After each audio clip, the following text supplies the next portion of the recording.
And if you guys have not seen that series of shows, you need to, because I can honestly say that the 8 perspectives we got on that show will guarantee you'll get to know yourself better, because something's going to light up from those conversations. They were phenomenal.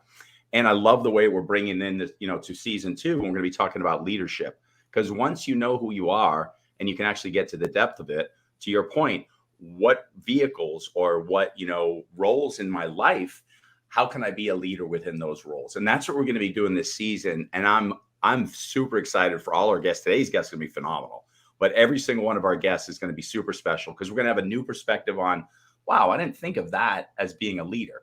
A lot of times when we think of leadership, we're like, my boss, the person who runs this organization.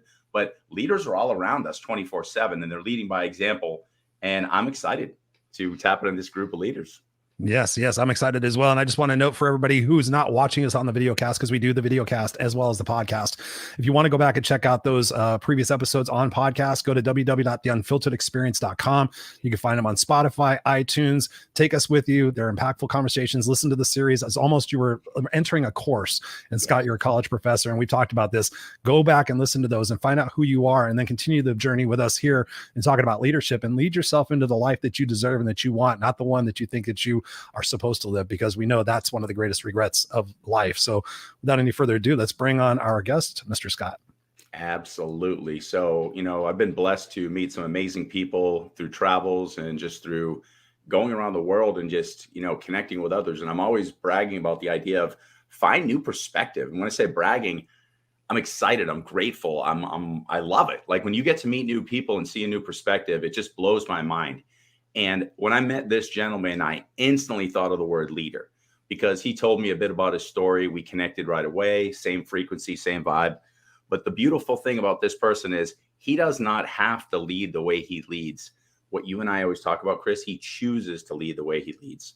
And one of the big things that he does is he is actually the founder, and he runs an organization called MG Global Foundation. And he does some amazing things with this. And I'm going to let him tell you more about it. Here's my great friend, MG Guerra. MG, welcome to the show, brother. Appreciate you being here.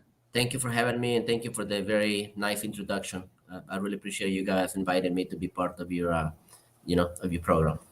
Absolutely. Well, we appreciate you spending the time with us, because we know that the valuable information you're going to share is going to change people's lives. So we'll send you a bill for it later. Let's hope this message on Friday afternoon will get to people, right? Absolutely. It will. 100%. Absolutely. So let's ask the first question that we're asking every single one of our guests.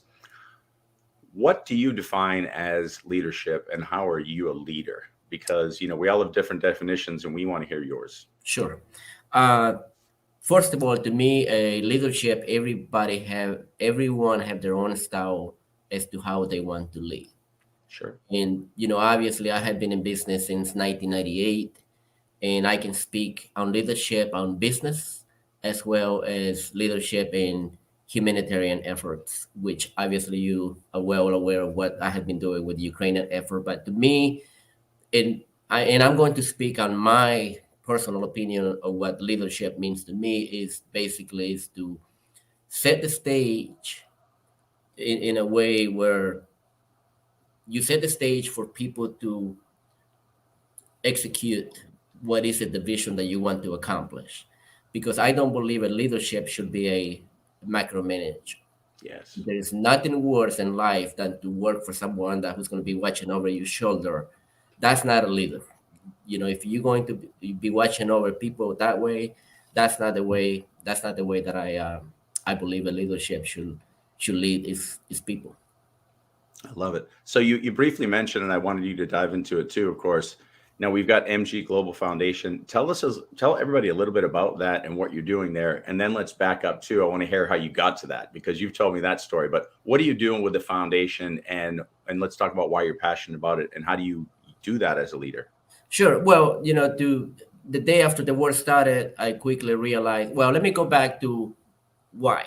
Yeah. Talk about what war too. So just to make sure that everybody's on board. So we're talking about Ukraine and Russia. Let's talk about a little bit about that so they know. Sure. The day after the war started, I knew right away that there was going to be a lot of people in need to escape. And us being so far away, and I was like, how can we help these people? And that's when the idea came about to, what if I donate United miles, or my airline miles, to fly people to safety. And I put the message out there, and within just a very short time, my messenger was blown up because there was a lot of people, reading the message, and they were in desperate need for help. And that's how everything started, really. And fast forward to today, we are 63 million miles and almost 2,000 Ukrainians that we have flown to safety. Unbelievable. Wow. It's unbelievable when people come together and they're passionate about it, supporting a cause. And the biggest support the biggest thing that I have been surprised about in everything we experience, you see the shock and all at that moment. You get the initial support, everybody wants to help, but then that support just goes away. In our case, the support continues to be with us, and that's what enables us to continue to help as many families that we're helping on a daily basis. Nice. That's awesome. And when I think about leadership and I think about what you're doing is you're creating a vision. You're creating a vision of what tomorrow is. Talk to us about how people can sit there and create a vision or a mission in their life. If they're sitting there watching this and they're lacking leadership in their own life, or they're seeing something out in the world that they want to make a difference in, because there's so many different causes that are going on. Yes. What are some ways that people can have that vision and that spark and that ignition to be able to take action? Because you took action. You saw on the second day, listen, I'm going to go do something to make a difference in this. And so many of us say, oh, I want to go help things. What can we do to ignite that vision within other people to go take action? I always tell people the biggest thing that you can do to get involved is always to put yourself in somebody else's shoes. And that quickly will bring you to like, oh, wow, what if that was my family? Yep. How grateful will I be if somebody will be helping my family the way that he's helping these families? And that is the quickest way for you to get involved, to be involved with something of this magnitude. Yeah. And so we've talked about something too. I think it's very important, MG. And, Chris and I always talk about the hero's journey with Joseph Campbell. One of the big things we see there is people got to find what lights them up. And right. So I think a lot of people will kind of go homelessness, young parent who's single, you find something, then something clicks and really hits and you say, I'm going to invest in this. Let's talk about what we need to do, all of us, whether it's helping Ukraine, whether it's helping homelessness, whether it's helping, single parents, whatever the group is. What do we need to do to start figuring out what lights us up so that we can take action? Because you told me your story of where you came from. Maybe we can start with sharing that. Yeah. Because once you told me that story, I instantly understood why you were helping the Ukraine. I think people got to back up and find what really lights them up. Absolutely. In my case, I was 14 years old when I was back in El Salvador, and obviously at that time the civil war was going on in El Salvador. So I will never say, I'm experienced the same situation as Ukraine, because Ukraine has just been absolutely devastating. But the fact that I'm a refugee myself, I came here under the TPS program, and that's how I'm here today, because they allowed me the opportunity to come to this country. And when I came to this country, I just didn't have the means to. I didn't have anything. I came here when I was 14 and a half. And when I got to North Carolina, I just did not have anything. And it was a struggle at the beginning. Wow. I mean, so when you think about that struggle, what are some of the things the nuances that got you through that day-to-day struggle to be able to become the man that you are today? So what are some of those big lessons that you look back and you want to tell that 14-year-old kid, like, listen, these are the biggest lessons you need to focus on in order to get through those tough, challenging times? The number one thing that gave me the strength to carry on was the fact that I knew that I have landed in the only country that you have unlimited opportunities to reach whatever goals you have. And when you are in this country, oftentimes you don't realize what the rest of the world is like.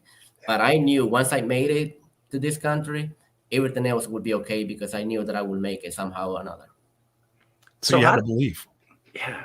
How do we get back? So there's a couple words Chris and I beat up all the time, and we beat them up because I think they're super important. We both do. Right. How do we get back to that space as a country, as individuals, where we have a baseline of gratitude first and foremost, and then an understanding of the opportunity and the belief? Because opportunity, I think it's gratitude, understanding of opportunity, and then belief that I can do and be anything I want to be and do. And I've seen so many people lose that. And instead of looking inside to find the answers to grow, they look outside to say, they did it. That's why I can't succeed. And then we've got these people coming here who have from the Ukraine, who are going, just what you're saying. I know I'm going to be okay now. What are we doing? Because we've got two issues here. We've got everybody from Ukraine who's going to come here who knows they're going to make a better world. Right. And then we've got people who think everybody else is the problem. So You know, talk about that, because you've seen both sides of this. I hate to say it. Sometimes we need to see what the other side looks like for us to have a sense of appreciation of what we have here. Because I can tell you, I go out of the country quite a bit. And when I go to Mexico, or go back to El Salvador or Guatemala, you come to this country with a newfound respect. Like, I'm back. I'm back to where, I'm back to the best country in the world, basically. And I wish it was a simple way to deliver that message to people. I know. It's just not an easy way for you to convey that message that we are very blessed to be in this country. Yeah, Chris and I try. Like, we preach gratitude. We try to, do it. And one of the things that I'm always talking about, and I know you talk about too, is perspective. I'm sitting in Guatemala, and you're in Guatemala City. The protected zone where all the police will take care of you, and you feel like, but what do you do if you walk 2 neighborhoods over? You're not protected anymore. Like, we know that game. Like, you've walked down those streets. I've got one of my tattoos is from Guatemala, and I started to leave, and he goes, "Oh, no, go left." I'm like, "Why?" He goes, "Because you don't want to go right." And I'm like, "Okay." Yeah, it's really about being able to see beyond our immediate vicinity. And when you see what other people, I deal with a lot of, obviously, I deal with a lot of difficult situations on a daily basis. And that also keeps me humble and keeps me like, oh, wow, I can't believe that these families are going through, but at least we can help them. And it's hard sometimes to see so much human suffering. So when you're going through those difficult situations, what are some of the key components that you focus on in order to be able to separate yourself from the emotion of feeling overwhelmed and feeling that uncertainty, to knowing that you have a belief and you have a faith that somehow, some way, we're going to work it out. We're going to figure out a solution. Talk to us about that process you're going through. Great question. At the very beginning, I had a very tragic situation in which one young lady that I had booked myself with my own mouth got killed. And I literally took that. It was a very emotional moment for me.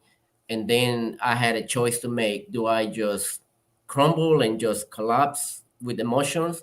Or do I just get up and keep pushing forward to prevent so many more from having the same situation that happened to this young lady? And that's what happened. Let me tell you, it has been a life-changing experience for me to be able to touch so many lives. And it's hard to put it into words. And when you talk about leaderships, if you see my social media communication, I always give credit to the people that really truly deserve the credit, because I am not in any way the one who's making things happen. Are the ones that deserve the credit are the people that really support in our efforts. When you said that to me, because we had this conversation where, you're like, well, Evan did it, or you did it, or you did it. And the people that I admire and get excited to connect with the most are the people who are excited to find the brilliance in other people and point it out. Because listen, we get it. Like, when somebody says, I did this, and you're like, but you have a team of 200, it just doesn't feel right. It's like, wait a second. But when somebody says, I was blessed to lead an amazing group, and I'm sure I instilled some values in them to make it happen, but damn, this is a good group of people, then I instantly get excited. Talk about that from a leadership perspective, because I think young leaders need to hear that. To me, it's very simple, guys. To me, it's very simple. It's my role as a leader, in whether it's business or humanitarian, I set the stage, and then I bring the people in, and then I give credit to the people who actually completed that mission. And let me tell you, and the one thing that people love is the direct impact. And Scott, you personally saw yourself how we have this set up, as far as, people having the direct connection with the families that we're helping. Because, I can't take credit for what I'm doing, because it's credit to the people that support me. And to everybody who's listening too, I mean, MG knows this. I could care less if people know what I do behind the scenes or whatever, but I'll share one thing because it's pertinent to this conversation. So, I didn't have a ton of miles, because a lot of our miles are used when we take our retreats and whatever, but I was able to find enough miles to get one person back from the Ukraine in my daughter's account. And so what I realized was, wait, this is a great opportunity. So I let her be in charge of it and say, do you want to give these miles? And she knows, hey, I could go see my friends in Boston, or I could do this. And I just left it up to her. She goes, yeah, I want to do that. So now we get to do that together as a family. She gets to start to see what it means to lead by example with something that's hers. And she gets to realize that she's saving a life of somebody who's going to come here to the US to start a new life. And then she'll talk to her friends about it, whatever. And so whoever's listening to this right now and you're thinking, okay, I want to know more about this foundation, for small amounts of miles, because there's been a lot of miles on sale. And when I say small, I mean, I get it. It's a large amount of miles, but sure. It's when you think that you're saving a life and bringing somebody here who could become the next MG Guerra, I think that's pretty damn exciting. And if that's something that you can do and lights you up, explore it, because think of all the conversations she's going to have with her friends and whatnot. And all these people might start thinking, wow, I can change the world with one simple action, one small investment. And you and I know this too. When you give those miles or you give your time or you throw a few dollars at something like this, the world, the universe, God, source, creator, energetically always reciprocates, and something beautiful is going to come back to you. So if you're selfish or selfless, or if that's one and the same, when you give, I mean, the laws of the universe are going to make sure that you get in return tenfold. And it's a beautiful process to be part of that energy exchange. And I encourage everybody to do it. I feel that I'm the recipient of those many blessings because, the one thing that I have done is I don't use when you are in a leadership position, you have a choice to make.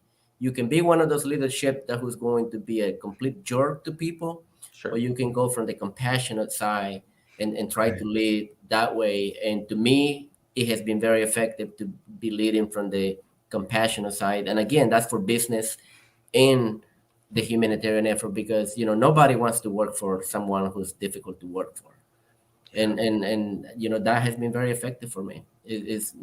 I don't consider myself so much as a leader. I consider more myself as an influencer. I want to influence. I don't use my status on anything that I have to bully people, to make people feel less than what I am. In fact, I use that to leverage and how I can help people. Yeah, to find that equality. And I think that's one of the things that people are seeing in the workplace today. And then talking about leadership is the multi-generations in the workplace today, and thinking about, like, I have to be this one leader for all these people. Talk to us about that, about being a flexible and an adaptable leader, and finding that vulnerability and that compassion to be real and raw and honest with people to gain that connection. Because I know I was in leadership for over 30 years, and I know the more vulnerable and the deeper the connections I made with the individuals, the more trust and respect and hard work that I got from that. What are some of the things that our young leaders today can take from this conversation to be able to apply as they grow through the ranks and they lead themselves and they lead their families and they lead their organizations as well? What are some of those key components? Well, the one thing that I personally have always think myself is, just because I'm in a position of power, I need to be able to understand that the people that work under me, they do have dreams. They do want to reach their potentials, and I cannot prevent them from reaching those dreams. And that's the approach that I take. It's like, let's be mindful that these people have the same dreams that we have. And just because we got to where we are today, doesn't mean that we're going to be looking at them different. Mm-hmm. Yeah, things are changing. Another question I have for you before I'm going to interrupt, Scott, like, when you think about leaders, who are some of the leaders in your life, whether they're famous or whether they're personal?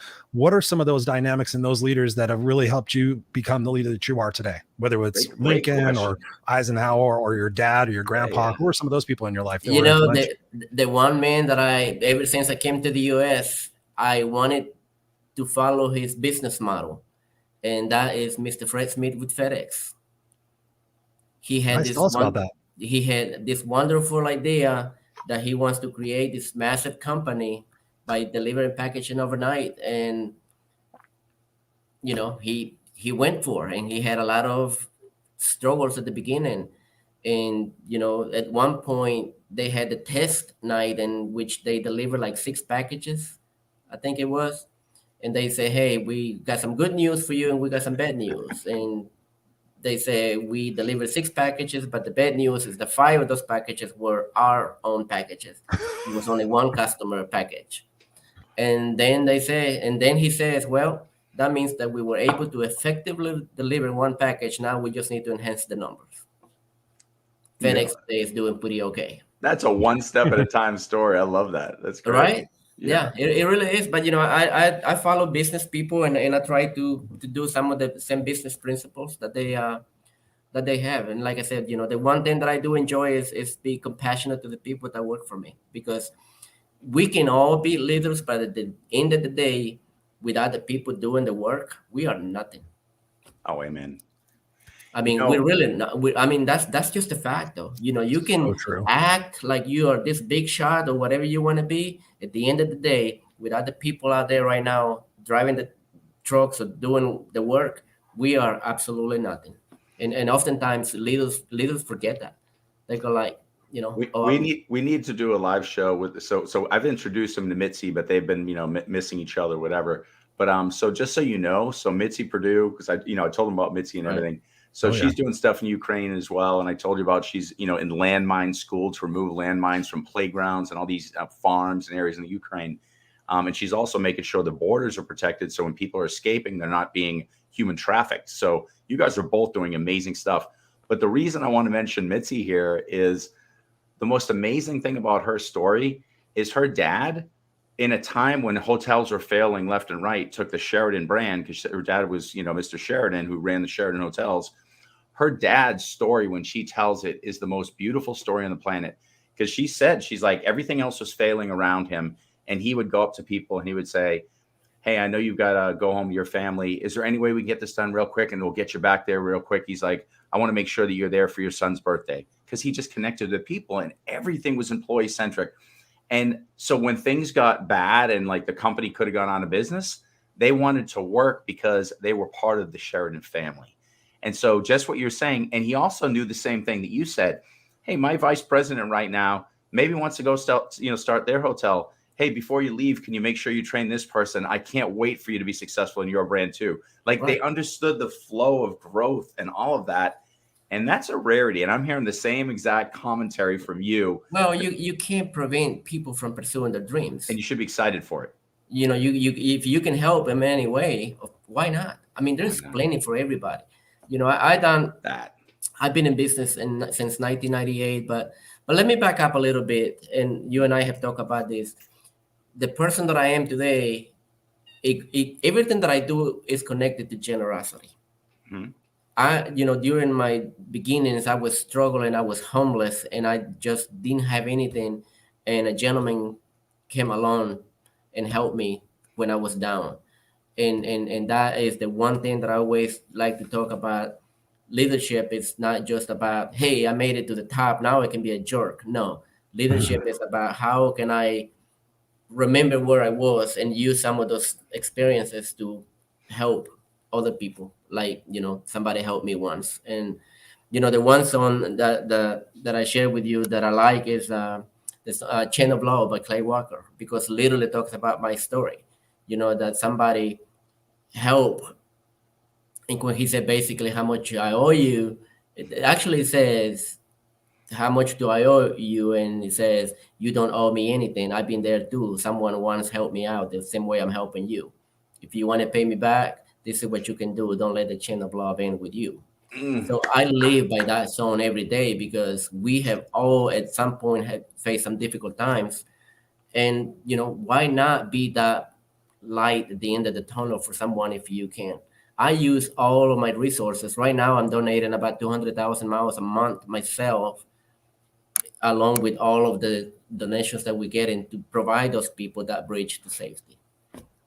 Wow. And this is such an inspiring conversation. When I think about what leaders are dealing with in today's world, with all the chaos and everything about KPIs and political aspects and whatnot, the overarching sense is overwhelm. Like, people are dealing with overwhelm. And in your situation as a leader in both your personal and your professional life, what are some key ingredients that we can help people discern and break down that overwhelm into what's most important for the mission at hand, without overwhelming and stressing out the teams that they're leading? Number one, the one thing that I have also learned is when we are in a position of leadership, we are going to experience some very dark times. Yes. And the one thing that I have been able to do is, you do not need to always go into a panic mode and just tell everybody how horrible things are, because that can just completely just scare everybody. And then the whole company, or, can go into a a complete mess. So I always tell people the 3 C's: cool, calm, and collect. There you go. You know, we're in a position of leadership because we can remain cool, calm, and collect during difficult times, because there will be difficult times. There is no question about it. How do we cope with the difficult times is the question. And the other thing is, don't make irrational decisions based on some bad news that you just got, and you're gonna go fire a whole bunch of people. Go like, oh my God, the world's coming to an end, and let me adjust and let me do this. I always like to take the time, analyze the news of the situation that I am facing, and carefully take actions once you have the time to process the ups and downs. Yeah. So what you just defined was when, Chris and I always talk about, different books, but Man's Search for Meaning and Viktor Frankl, one of the things is the space between stimulus and response is where you're really deciding, am I a successful person? Am I an amazing person? And you just explain that. Take a moment in that space to think, okay, we lost some money. This isn't going the way we wanted. We've got a bunch of employees. Things like this have happened before. Here's what I'm going to do, versus react. We have an intelligent response. And that is absolutely. And but the other thing too, though, and I've been, like I said, back in 2008, it was a tough time in our industry. When you take care of your people will understand if you, at some point, you have to make an adjustment, and they will stick with you. As long as you are very open, communicate, and just be upfront with them and say, hey, this is what we got going on. We might have to adjust some things. I hope this is okay with you guys. And it works because they want to stick with who is loyal to them. Yeah. And honest, like you just said, a big thing too, communication, being honest, listening. You're struggling too. You're not choosing to have 2000 and 2007 and 8 happen to you either. You're not happy. No. Nobody wants that. Not in the construction industry. For sure. Yeah. So it's a lot of times it just comes down to a choice. What kind of leader do you want to be? And I always say is, don't use your status to harm people. Instead, use that to leverage and help people. And I do that in everything that I do. And, it has worked out for me pretty good. And so when you think about that, when you think about what we're talking about is relationships, right? When you build that connection with people, you build that people that know, like, and trust you, that are going to follow you through the valley of death, if you will, through those 2007s and 2008s. One of the things I think about is the communication process. Talk to us about how we can become better listeners, because I know so many times we're thinking in our brain, oh, I have to tell them this. I have to get this point across to them. We're not actively listening to people. What are some things that you've experienced as a leader that perhaps have helped shaped you to become a better, more active listener, and being able to really understand and have empathy and sympathize with some of the people that maybe you disagree with, right? Somebody's come to you and they're saying, MG, this is what's going on. And your immediate reaction is to sit there and say, no, you have it all wrong. What are some ways we could sit there and hit that pause button we're talking about and be better listeners and be better responders to those situations to find that win-win solution, as opposed to, I have to prove that I'm right and you're wrong? And leadership is really, I don't look at it as I have to prove you wrong or to prove that I'm right. It's really trying to identify really the overall, again, back to the mission. Are we going to accomplish what we're trying to accomplish? If we're not, then you have to have those honest discussions. But to me, leadership is not like, hey, yay, I got you because, you see, you were wrong and I was right. So just open communication really is a huge thing. And most of leadership, really, communication is a huge deal. So one of the things that, Chris and I was talking about is heart-centric versus egocentric leadership. And when I hear you talk, I hear the definition of heart-centric, and I see so many professors, I see so many C-level employees, so many business owners who come from a space of ego because we were taught that.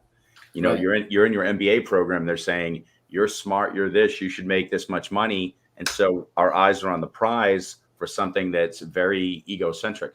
But what I'm hearing from you, and I want to listen to a little more of your perspective on this, what can we do to become more heart-centric employees who are listening well, who are deeply connecting with others? Because I feel like, and this is my take, I think once the world becomes more heart-centric and employee-centric, that the employees are driving the organization and leaders are leading it. Once we get to that space, I think we're going to be a more healed world. What else can we do to do that collectively? It goes, it really always connects back to the same thing that I say. What if the person that is working for you was your daughter or your son? How would you treat them? And how would you like for someone to treat your family this way? Would you be okay if somebody was this kind of a person with your family? And when you look at it that way, though, it really just kind of brings you back to being a human. So I agree with that. I know Chris agrees with that too. But here's the issue with that in society right now. And this is I'm going to play devil's advocate on this one. You ready? Go for it. That would never be my daughter, because you heard the things they believe, and that's stupid. And somebody who believes that has to be a total idiot. And I'm just playing devil's advocate because we're seeing people want to create a divide right now. And when I say people, that starts with the systems in place that don't want to fall. So whether it's media, education, whatever it is, these systems that don't want to fall are getting voices to speak very loudly and create the divide. What can we do as individuals to challenge that and start breaking it down? Because I'm visualizing as a leader, even in my classroom, one student will hear somebody say, well, that's stupid. If you follow that person, you're a fool. Okay, well, you just started zero conversation, and what you're saying is their experiences mean nothing. I don't disagree that that person they're following as a leader might be a fool, but let's not call them a fool. So What do we do to really start to say any one of these people could be my daughter or my son, even if their experiences are different and I don't fully understand them in this moment? It's a good one. I mean, that's a tough, it's a tough message to be delivered, and sometimes we find ourselves trying. It almost feels like we're trying to convince people, right? Mm-hmm. As to what we're doing, and that's a very tough situation because, I have been leading the way that I'm leading for many years now from the compassionate side, and for the most part, you're gonna have a lot of success. Every now and then, sometimes somebody will disappoint you because you're leading in a compassionate way. Sure. But to me, has worked, and I just continue to lead that way. And for the people that says, well, I don't believe in your leadership style, well, hey, what can I say? Works for me, might not work for everybody. Exactly. And along those lines, when you think about that, I think about all of us, the three of us here being heart-centered leadership, having faith and belief in people. When do you cut bait? When you're sitting there dealing with somebody who's on your team, who is not carrying their weight, or they're not being, a team player with other people, but yet they've got the intellectual smarts that you might need for your team. When do you decide for that person that they should no longer be a part of the team? Sure. And that's an easy thing to identify, and really comes down to, when people are trying, you will clearly know when people are trying to take advantage of your generosity. And there will be clear signs where, they are the recipients, but they are not want to put any efforts on what you are, the positions that you have for them to be effective at work. And it comes a time where you're like, okay, this is clearly now being taken advantage of my generosity. And fortunately, that's very few and far between. That's a good answer, and also a difficult to process answer for me, because I'm a very, and Chris knows this about me, I'm a very high empath. So my empathy level. So I'll give you an example, and you can laugh at me, and I don't mind being the brunt of the joke in this. So I've got friends who are in C-level roles, and so our brains think similar. But when I run my own company, they're very black and white. So I'll be like, okay, this person did this, they get fired. Here's me when I was running my cell phone stores years ago. I had a few different cell phone stores. I come in and there's a bunch of kids drinking beers. And then I right away go, oh, you guys can't drink in the job. What are you doing? They're like, first, I'm like, this is where you fire somebody. And I'm like, well, have I ever done anything wrong? And so I'd always justify everything, and I'd let people get away with murder. So talk about that too, because there's a lot of leaders who, even though you said that eloquently, I'm hearing you say that, but all the person has to say back to me is, oh, well, I was struggling, or I know I made a mistake. Can I please stay? And I'm like, well, that is exactly when you have to that's when you have to show the strong side of leadership, because you have bigger problem if you don't. Because if you enable that to happen, then you're going to have the rest of the employees go like, okay, well, he got away with it, so we can get away with it. So that's when you really have to be like, hey, I'm kind, I'm generous, but there are certain lines that do not get crossed, and you cross the line and we have to part ways. And because we all make mistakes. Sometimes we give breaks, and next thing you know, well, somebody else is doing the same thing. Well, you let so and so do it, so why I can't do it? Yeah. So that's when you have to set the hard line and just act upon those things, because if you don't, then you're going to have a bigger problem. Yeah, I think there's a lot of truth to that, and I think setting some rules and creating boundaries and all of those things is very important. And when you know your strengths and your weaknesses, I know my strengths are creating great organizations and creating cultures, and my weakness is enforcing the rules.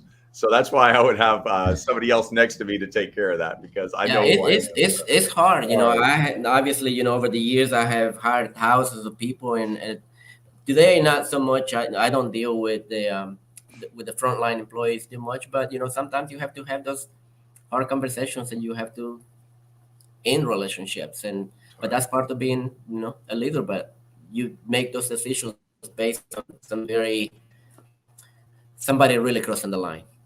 Yeah, because you cannot be, because if you allow it to happen, then you're going to be a weak leader. I get that.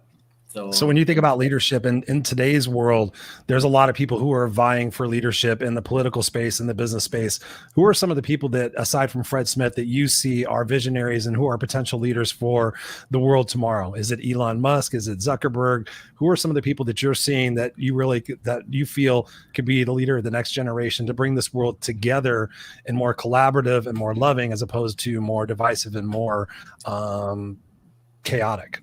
When you mentioned those two gentlemen, obviously they're very powerful, they're very successful, but also they create a lot of division with the way they lead. So I don't think, sure, I would not mind to have Elon Musk money. That would be nice. But, my way of leadership is, again, just continue to trying to have a united company, trying to have the people reach their goal, reach their dreams, and go from the compassionate side. You're going to get a lot of compassionate out of me than the hard leadership of just, and like I said, that works for me, might not work for everybody else. So do you have people in mind that you think about, like that person would be a great future leader of this country or of something? Because I know that when people mention Elon Musk, I mean that's a dangerous situation, given the fact a lot of people love him. A lot of people love him. He's got a lot of money, but also now I don't listen to the news or follow politics much, but there's talk about his well-being, his emotional well-being. Are there people out there you see like, man, that person really can make a difference in this world today? Like Mark Cuban, if he ran for president, or like Matthew McConaughey or something like that. Or is there somebody you see that really that has those components to bring us together? I don't have anyone that I'm particularly following right now that I can name. But the one person that I had been with from the beginning is pretty much Mr. Fred Smith with FedEx. Gotcha. So I'm kind of glad that you said that and you didn't have an exact person, because neither do I. And what I've noticed is I used to seek those people. So I'd find somebody, I'd look at like what Jack Welch did with GE, and I didn't like the way he dealt with people, but I'm like, oh, I like what you did here business wise. And then I'd look at Lee Iacocca and I'm like, I like what you did here. So I'd have a framework of I like something, and it allowed me to start thinking. But I'm not seeing a lot of that with the wealthiest people. No, I don't know what I like about you. Right. And if you look up Mr. Fred Smith, he's very neutral. He's not, up and down with 50% of the people. He's very much a visionary, and I love his vision. So if I were to answer this question, I'd give you a person that you probably don't know. And I want to talk a little about it, and then talk about what we can do to become those people. Because Chris and I talk all the time, and he said it the other day, like, who's the superhero? Become your superhero. We're all looking for who's going to save the planet. Why don't we just start looking in the mirror? Yeah. Why don't we start looking in the mirror? And I'm going to tell you, there's been one CEO who's a friend of mine. I was very fortunate enough to get a scholarship in graduate school, the Texas Business Hall of Fame scholarship. And one of the people who was supporting me in getting that scholarship was Charlie Amato. And he owns 17% of the San Antonio Spurs, I think. And he's the CEO of Southwest Business Communications by Business Corporation. Super amazing human being, just incredible guy. And he's very employee centric. And so when I listen to Mitzi Perdue talk about her dad, and I think of how Charlie, works with his people, he always knows their birthday, he connects with them. Very much like you, he knows when to say, hey, you're no longer doing what you promised to do here. This Right. isn't fit for you anymore, but he's there for you, and he will empower you and won't micromanage you. I'm seeing less and less of the Charlies in the world, and I'm seeing more and more of, I'm not even going to reference other people's names, but you know who I'm talking about. So what suggestion, as we're looking at our youth, because I'm teaching college business students, what suggestions can we tell them, what can they do to become the leaders that we want to look at and go, that guy, that girl, they're going to take us there. How do we become that? Because we're our own heroes, period. Yeah. The world's changing, the systems are breaking down. What do we need to do? I mean, we just need to be passionate about the vision that we are leading. If we're passionate about that, we're going to be able to effectively get the people to be equally passionate with us. Yes. I like the simplicity of that. And how do we incorporate the empathy piece, but still have that black and whiteness that, hey, we got procedures, we got policy, but simultaneously you're a human being, I'm a human being, I love you, I want to support you. How do we have that balance too? Because I'm struggling there. Just be blunt. Just be very honest. All right. I like it. There is no sugarcoated. Just be blunt. Yeah. And I love your style. It's too easy. Making it too easy. Yeah. I love your style, straight up. People love that. Yeah, it's true. That's what, at the end of the day, once you're real honest, you're vulnerable, and you're a part of the solution, not part of the problem, it's pretty incredible what we can do and what network we can create within ourselves to each of us be that little component of leadership in our community, a little bit of component of leadership in our family, a little bit of component of leadership in our work, in our community and whatnot. Man, this has been an amazing conversation. I know a lot of people have gotten value out of this. Where can people get a hold of you to continue the conversation, to help support this? If they're part of United, if they want to donate miles, where can people continue this conversation with you? My main social media platform is Facebook, MG Global Support Foundation. And that's where we basically promote all of the humanitarian efforts that we're doing for the Ukrainian people. And we not only do Ukrainians, but we also do a lot of local, helping people in need and animal shelters and so forth. So we just, we try to support as many as we can. I love it. That's beautiful. That is beautiful. Brother, appreciate you for being here on the show, and whatever we can do to help support, please keep in touch with us. I know you're in touch with Scott. If there's a message that we can get out here using our vehicle here on the Unfiltered experience, we're happy to do that. We're happy to use our social media because we believe in support and you and what you're doing. And just thank you for being on the forefront of being a part of the solution and using your heart. And on the humanitarian effort, I like to leave it with this. I always tell people, don't ever let the magnitude of the crisis prevent you from getting involved, because a lot of times we just assume that somebody else will take care of it. Yes. And actually that somebody else oftentimes is you. Be your own hero. I'm with you, brother. Awesome, MG. We're going to put you backstage here for a second. Scott and I are going to close out the show. Don't go anywhere because we still want to chat with you after the show. But thank you again for being here and sharing your wisdom and your heart with us. All right. Thank you. Appreciate you. Thank you, Scott, for introducing us. Wow, what a powerful individual. Just a straight shooter, just like you and I, operating from a heart-centered kind of solution. What can I do? Bringing his story, bringing himself here to this country at 14 years old and being able to sit there and say, okay, what can I do for myself? What can I do not only for myself, but what can I do for my community and make a difference in this world? I think it's an absolutely powerful conversation. I see him growing in the ranks and being one of those visionary leaders that can potentially make a difference in our world. 100%. And what's beautiful too is everything that he referenced that I heard was, he's talking about, being in the middle. And so many of us, and we talk about this all the time. My big, metaphor is you got to get into the river of life. We're in a time right now, there's a lot of rapids. Some people want to get on the rocks and argue with each other. MG is the river. Yes, he's staying in the middle. He's referencing people that he respects that are staying in the middle, staying in the flow. And it's not whether who's right or wrong. You heard him. He's like, I don't care who's right or wrong. He's like, I'm in the river and I'm trying to get to the ocean, and let's do that together. And that's the empowering. That's not the micromanaging. And at some point in our lives, we got to get in the river, find what lights us up, connect with one another, share our brilliance. And I think it's happening. People like MG are going to make sure it does with their form of leadership.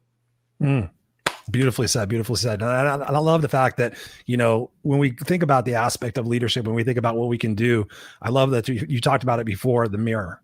Like each one of us every single day when we wake up in the morning can go to that mirror and ask ourselves, who am I going to be today? Yep. Who am I going to show up to be today?